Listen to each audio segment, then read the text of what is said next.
সুপ্রিয়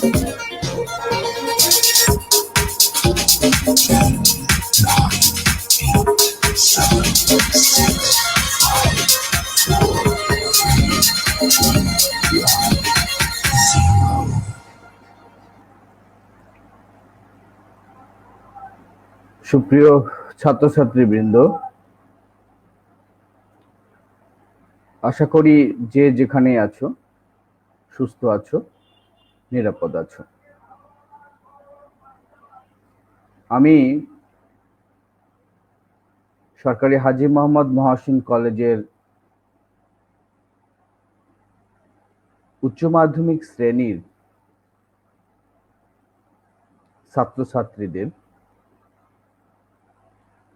আজকের এই পাঠে স্বাগত জানাচ্ছি। সুপ্রিয় ছাত্রছাত্রীবৃন্দ, আমরা আজকে আমাদের জীববিজ্ঞান বিষয়ের যে সিলেবাস, তোমরা যারা ইতিপূর্বে ক্লাস করেছো তোমরা জানো যে আমরা প্রথম অধ্যায়টা শুরু করেছিলাম। আজকে আমরা সিলেবাসের যে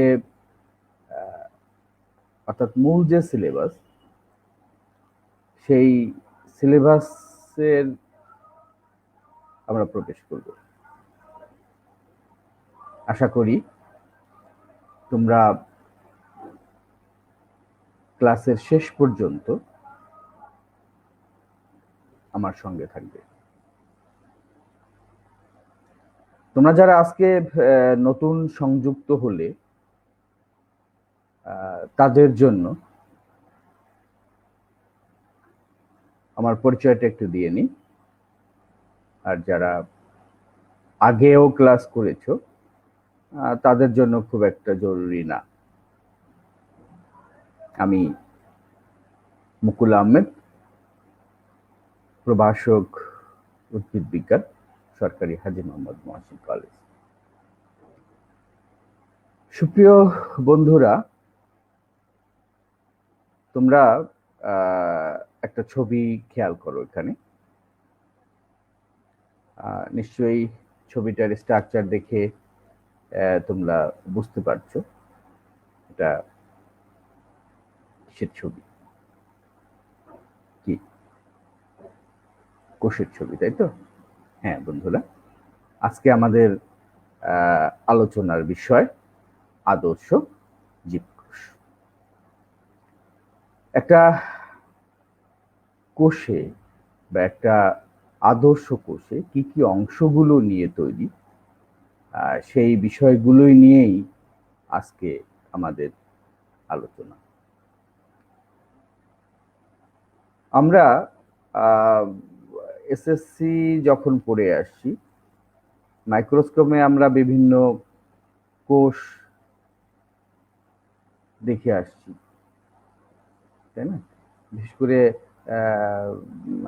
যেটা সোজা হয়, তোমাদের দেখতেও সোজা হয়, মুখের ভিতরকার যে কোষগুলো আছে, আবার পেঁয়াজের কোষগুলো আমরা দেখছি। ওখানে মাইক্রোস্কোপে, সাধারণ মাইক্রোস্কোপ যেহেতু আমরা ব্যবহার করি, আমরা কোষের সব অংশগুলো আসলে ওভাবে পুঙ্খানুপুঙ্খ রূপে দেখতে পাই না। আমরা যেটা দেখতে পাই সেটা হলো জাস্ট স্ট্রাকচারটাকে একটু বড় করে আমরা দেখতে পাই। আসলে ইলেকট্রনিক মাইক্রোস্কোপ ছাড়া এর সব অংশগুলো ওভাবে দেখাটা বেশ একটু জটিলই হয়ে দাঁড়ায়। যাই হোক, আমরা যদি উদ্ভিদ বিজ্ঞান বা প্রাণী বিজ্ঞান আমরা পড়ি, এর কোষ নিয়ে আমরা বিস্তারিত জানতে পারবো। আর উচ্চ মাধ্যমিক শ্রেণীতে আমরা এর বেসিক যে বিষয়গুলো আছে, বেসিক বিষয়গুলো নিয়ে আলোচনা করব। যাই হোক বন্ধুরা, আমরা পরবর্তী পাঠ সামনের দিকে আগালে আমরা দেখব যে আসলে কোনো একটা কোষেই সম্পূর্ণরূপে আদর্শ কোষ বলা যাবে না, কারণ কোষের যে ফান্ডামেন্টাল যে অংশগুলো থাকে, যে অঙ্গাণুগুলো থাকে, একটা কোষে তার সবগুলো অঙ্গাণু নেই বা থাকে না। তো যাই হোক, আমরা একটু দেখি যে যে বিষয়গুলো আমরা এখানে জানতে পারবো এই পাঠ শেষ করে। আদর্শ উদ্ভিদ কোষের বর্ণনা করতে পারবো, আদর্শ উদ্ভিদ কোষ কি, কোষের অঙ্গাণু বর্ণনা করতে পারবো, উদ্ভিদ ও প্রাণী কোষের মধ্যে পার্থক্য নিরূপণ করতে পারবো আমরা। তাহলে বন্ধুরা, আদর্শ জীবকোষ কাকে বলতে পারি আমরা? সাংগঠনিকভাবে কোনো জীবকোষই আদর্শ কোষ নয়, যেটা একটু আগে তোমাদের বলে আসছিলাম পাঠের শুরুতে। তবে বিভিন্ন কোষের স্বকীয় বৈশিষ্ট্যাবলীর সমন্বয়ে এমন একটি কোষের গঠন কল্পনা করা হয় যাকে আমরা আদর্শ কোষ বলা যেতে পারে। একটা শব্দ এখানে কিন্তু তোমরা খেয়াল করতে পারো, যে কল্পনা করা যায়, তার মানে আমরা বিভিন্ন অংশগুলো নিয়ে এই কোষটাকে আমরা কল্পনা করি। আচ্ছা, আদর্শ উদ্ভিদ কোষকে আমরা দুই ভাগে ভাগ করতে পারি, একটা হলো জড়কোষ প্রাচীর, আর একটাকে আমরা বলবো ক্লোরোপ্লাস্ট। এটা যদি আমরা উদ্ভিদ কোষ নিয়ে চিন্তা করি, কারণ তোমরা জানো যে জড়কোষ প্রাচীর কিন্তু আমাদের প্রাণী কোষে আরো কিছু কিছু অংশ নেই। আমরা পাঠে একটু ভিতরে যাই, তখন আমরা আরো বিস্তারিত এটা বুঝতে পারবো। তাহলে আমরা দুই ভাগে ভাগ করলাম, একটা হলো জড়কোষ প্রাচীর, আর একটাকে আমরা বলছি কি প্রোটোপ্লাস্ট। এবারে দেখি যে এই প্রোটোপ্লাস্টকে আবার আমরা দুই ভাগে ভাগ করতে পারি, একটাকে আমরা বলি কোষস্থ নির্জীব বস্তু, আর একটাকে আমরা বলি প্রোটোপ্লাজম। কোষস্থ নির্জীব বস্তু, যদি আমরা নির্জীব শব্দটা নিয়ে আমরা চিন্তা করি, তাহলে আমরা বুঝবো যে নির্জীব মানে কি। হ্যাঁ, যে জীবনী শক্তি যেটাকে আমরা বলি বিভিন্ন ক্ষেত্রে, সেই অংশটা যদি অনুপস্থিত থাকে, বা জীবন্ত যদি না থাকে, তখন সেগুলোকে আমরা বলি কি নির্জীব বস্তু। আর আছে কি আমাদের প্রোটোপ্লাজম। এখন এই যে কোষস্থ যে নির্জীব বস্তু আছে, নির্জীব বস্তুগুলোর ভিতরে কি আছে? সব অংশই কোনো না কোনো রাসায়নিক পদার্থ দ্বারা তৈরি। যে অংশ তুমি বিশ্লেষণ করো না কেন, কোনো না কোনো রাসায়নিক পদার্থ পাবে। তবে কিছু পদার্থ আছে যেগুলো কোষের ভিতরে সঞ্চিত অবস্থায় থাকে, কোষ থেকে নিঃসৃত হয়, আবার বর্জ্য পদার্থ হিসাবে আমরা পাই। যেমন সঞ্চিত পদার্থ হিসাবে আমরা পাই হলো কি কার্বোহাইড্রেট, প্রোটিন, লিপিড। এই অংশগুলো তোমরা একটু মনে রাখার চেষ্টা করবে। মনে রাখার চেষ্টা করবে এই কারণে যে পরবর্তী যখন আমরা কোষের অঙ্গাণুগুলোকে আমরা বিস্তারিতভাবে আলোচনা করব, হ্যাঁ, তখন আমরা কিন্তু এই শব্দগুলোর সঙ্গে বিভিন্ন সময় কিন্তু আমাদের একীভূত হতে হবে, বা আমরা মানে আমাদের চলে আসবে। অর্থাৎ শব্দগুলো যদি আমরা জানা না থাকে, তাহলে আমাদের বুঝতে একটু অসুবিধা হবে। মিশ্রিত পদার্থের ভিতরগুলো আছে পিগমেন্ট, এনজাইম, আর হলো নেকটার। আর যে বর্জ্য পদার্থগুলো আমরা চিন্তা করি, হলো রেজিন, টেনিন, গাম, ল্যাটেক্স, উদ্বায়ী তেল। বন্ধুরা, তাহলে এই যখন আমরা উদ্ভিদের বিভিন্ন অংশগুলো, মানে উদ্ভিদের বিভিন্ন প্রয়োজনীয়তা আমরা পড়বো, কোন উদ্ভিদের কোন অংশ কোন কোন কাজে লাগে, কি কাজে আমরা ব্যবহার করি, তখন দেখবা যে রেজিন, টেনিন, গাম, ল্যাটেক্স, উদ্বায়ী তেল, এগুলো আমরা কিন্তু আমাদের দৈনন্দিন জীবনে বা বিভিন্ন ধরনের পদার্থ তৈরির ক্ষেত্রে আমরা কিন্তু ব্যবহার করি। আচ্ছা, তাহলে এবারে আসি যে প্রোটোপ্লাজমটা কি। তাহলে আমরা যদি আবার একটু পিছনে যাই, তাহলে তোমরা বলছো যে কোষস্থ নির্জীব বস্তু যেটা আছে, কোষস্থ নির্জীব বস্তুকে আমরা তিন ধরনের ভাগ করছি। একটা হলো সঞ্চিত পদার্থ, একটা হলো নিঃসৃত পদার্থ, আর একটা হলো বর্জ্য পদার্থ। আর এই যে প্রোটোপ্লাজমকে আমরা কিন্তু তিন ভাগে ভাগ করছি, একটা হলো কোষ ঝিল্লি, একটা সাইটোপ্লাজম, আর হলো নিউক্লিয়াস। কোষ ঝিল্লি, সাইটোপ্লাজম, নিউক্লিয়াস। আমরা দেখব যে একদম যে আমরা যে কোষ প্রাচীর যেটা বলছিলাম ওর নিচের যে স্তরটাই কিন্তু আমাদের কোষ ছিল, আর আছে হলো সাইটোপ্লাজম ওর মানে ওইটা সহ পরের যে অংশটুকু আছে মানে কোষ ঝিল্লিকে বাদ দিয়ে যে অংশটুকু আমরা পাই সাইটোপ্লাজম, আর একদম কেন্দ্রে যে অংশটুকু থাকে যেটাকে আমরা বলি কি নিউক্লিয়াস, যেটাকে কোষের প্রাণ বলা হয়। যাই হোক, এটা আমরা পরে বিস্তারিত আলোচনা করব। সাইটোপ্লাজমকে আমরা তিনটা ভাগে ভাগ করতে, একটাকে বলা হয় সাইটোসোল বা যেটাকে বলা হয় সাইটোমাতৃকা, আর একটাকে বলা হয় অঙ্গাণু, আর একটাকে বলা হয় কোষ গহ্বর বা কোষস্থ নির্জীব বস্তু। যেটা কোষ গহ্বর, সাইটোমাতৃকা, অঙ্গাণু আর হলো কোষ গহ্বর। তার মানে অঙ্গাণুগুলো ওই সাইটোমাতৃকার উপরে বিক্ষিপ্ত অবস্থায় থাকে, আর কোষ গহ্বর তোমরা জানো যে প্রাণী কোষে ছোট আকৃতির কোষ গহ্বর থাকে, আর উদ্ভিদ কোষে একটু আকারে বড় আকৃতির কোষ গহ্বর আমরা এখানে পাই। আর অঙ্গাণুগুলোকে আমরা দুই ভাগে ভাগ করতে পারি এর স্ট্রাকচারাল দিক থেকে। তার মানে কিছু অঙ্গাণু আছে যেগুলো ঝিল্লি দ্বারা আবৃত থাকে, আর কিছু অঙ্গাণু আছে যে ঝিল্লি দ্বারা আবৃত থাকে না, মানে ওই যেটাকে আমরা বলছিলাম যে ভাসমান অবস্থায় থাকে ওখানে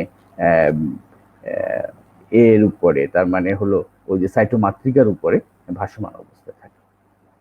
কোষ ঝিল্লিবৃত যে অঙ্গাণুগুলো আছে এর ভিতরে আছে হলো মাইটোকন্ড্রিয়া আছে, গোলজি বডি আছে, প্লাস্টিড আছে, এন্ডোপ্লাজমিক রেটিকুলাম আছে, লাইসোজোম আছে। আর ঝিল্লিবিহীন যেটা আছে, যেটা ঝিল্লি দ্বারা আবৃত থাকে না, তার ভিতরে আছে রাইবোজোম, সেন্ট্রোজোম, মাইক্রোটিবিউলস, মাইক্রোফিলামেন্টস আর পারক্সিজম। নামগুলো একটু মনে রাখো, আমরা পরবর্তী যে ক্লাসগুলো আছে আমরা প্রত্যেকটা বিষয়ে এক এক করে আমরা ওর বিস্তারিত আলোচনা করব। আচ্ছা, এরপরে দেখো যে নিউক্লিয়াস যে অংশটাকে আমরা বলছিলাম তিনটা ভাগে ভাগ করছিলাম, লাস্ট অংশটাকে আমরা বলছি নিউক্লিয়াস। নিউক্লিয়াসটিকে আমরা চার ভাগে ভাগ করতে পারি এর সাংগঠনিক ভাবে। একটাকে আমরা বলবো নিউক্লিয়ার ঝিল্লি, নিউক্লিওপ্লাজম, ক্রোমাটিন বস্তু, আর হলো নিউক্লিওপ্লাস।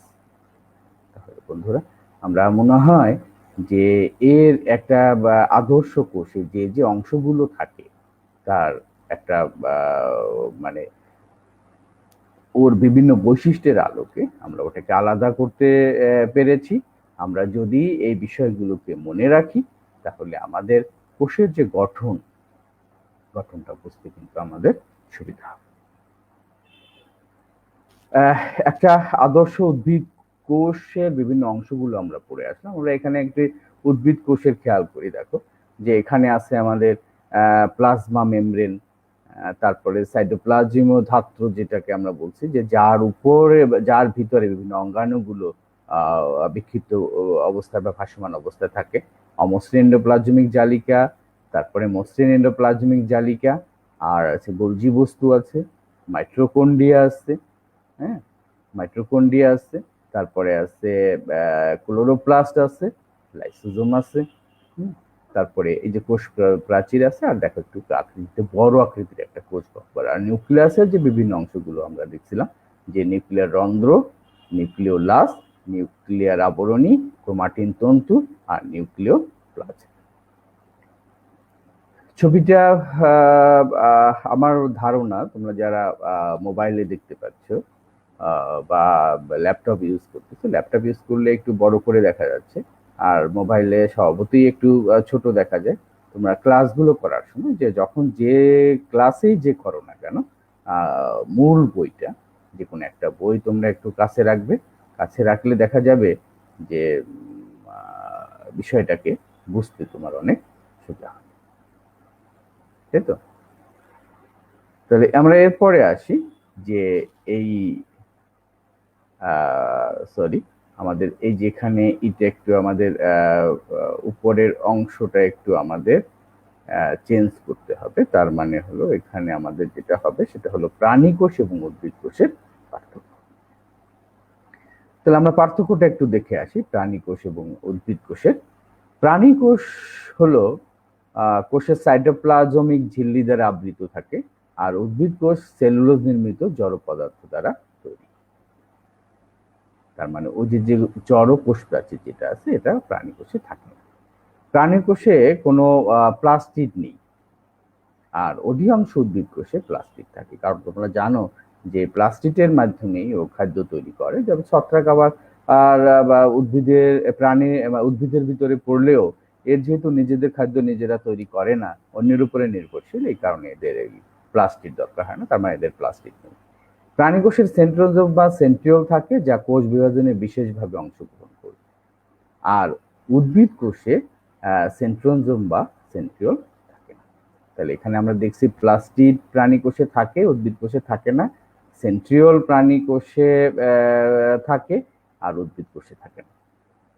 আর পরিণত উদ্ভিদ কোষের নিউক্লিয়াস প্রাচীরের কেন্দ্রে অবস্থান করে প্রাণী কোষের দিকে, আর পরিণত উদ্ভিদ কোষের নিউক্লিয়াস এক পার্শ্বে অবস্থান করে। এটা কেন্দ্রে দিয়ে, যেহেতু এটা ছোট থাকে, কোষ গহ্বরটা ছোট থাকে, অর্থাৎ এটা কেন্দ্রে অবস্থান করে প্রাণী কোষে, আর উদ্ভিদ কোষে এক পার্শ্বে অবস্থান করে।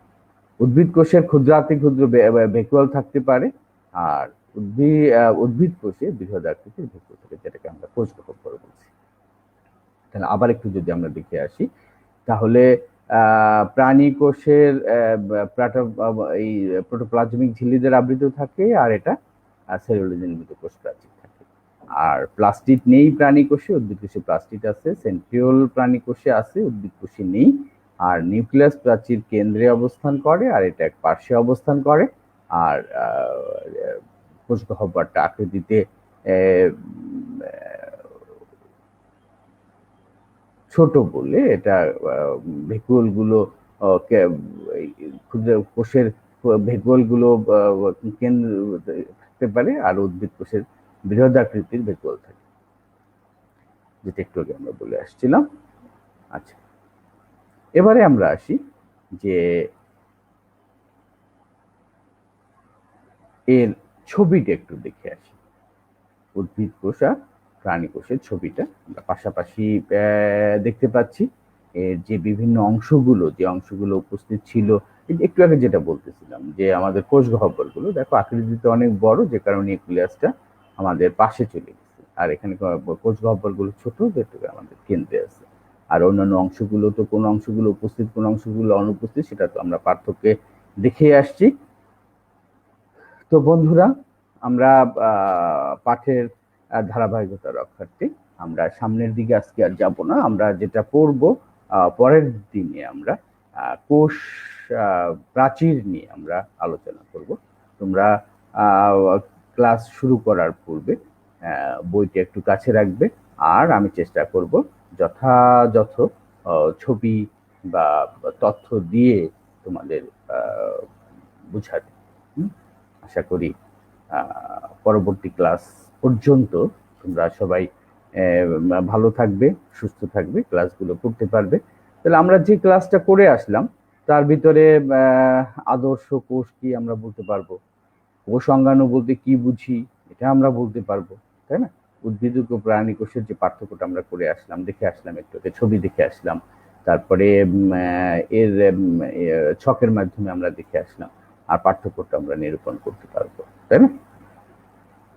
তো বাড়িতে আমরা একটা ছবি আঁকবো, একটা আদর্শ উদ্ভিদ কোষের ছবি এঁকে লেবেলিং গুলো করবো। আর তোমরা জানো যে লেবেলিং গুলো সাধারণত ওখানে, যদিও আমি ছবিতে দুদিকেই চারদিকেই লেবেলিং করাটা দেখানো হয়েছে, কিন্তু তোমরা যখন লেবেলিং করবা তখন বাম পাশে ছবি এবং ডান পাশে এক পাশে, মানে চারিদিকে লেবেলিং না করে এক পাশে লেবেলিং করবা। হ্যাঁ, একটা আদর্শ উদ্ভিদ কোষের চিত্র এঁকে তারপরে খাতায় রেখে দাও। যদি কোনোদিন সুযোগ হয় দেখবো, না হলে নিজেরাই নিজের পরীক্ষক হও, তাই না? আচ্ছা, তাহলে বন্ধুরা সবাইকে ধন্যবাদ জানাচ্ছি